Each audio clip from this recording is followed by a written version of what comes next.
നമ്മളെ ഗ്രാമീണ റോഡിൽ ഇരുചക്ര വാഹനം ഓടിക്കുക എന്ന് വെച്ചാൽ വളരെ ശ്രദ്ധിച്ച് ചെയ്യേണ്ട കാര്യമാണ്.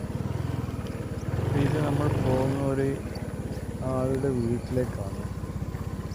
അവർക്ക്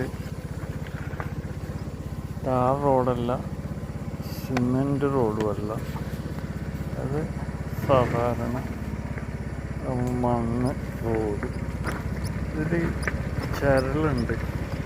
ഈ മഴയെല്ലാം പെയ്യുമ്പോൾ ഈ റോഡിൽ വെള്ളമൊലിച്ചിട്ട് കുഴിയൊക്കെ ഉണ്ടാവും.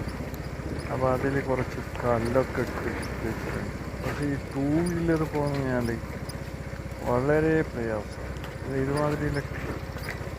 ഇതുമാതിരിയുള്ള റോഡിൽ കുറച്ച് സ്പീഡായി പോകുന്ന നമ്മൾ ബ്രേക്ക് പിടിച്ചിട്ടുണ്ടെങ്കിൽ വണ്ടി ബ്രേക്കിലാമായിട്ട് നമ്മളവിടെ മറിഞ്ഞു പോകാനുള്ള സാധ്യത ഉണ്ട്.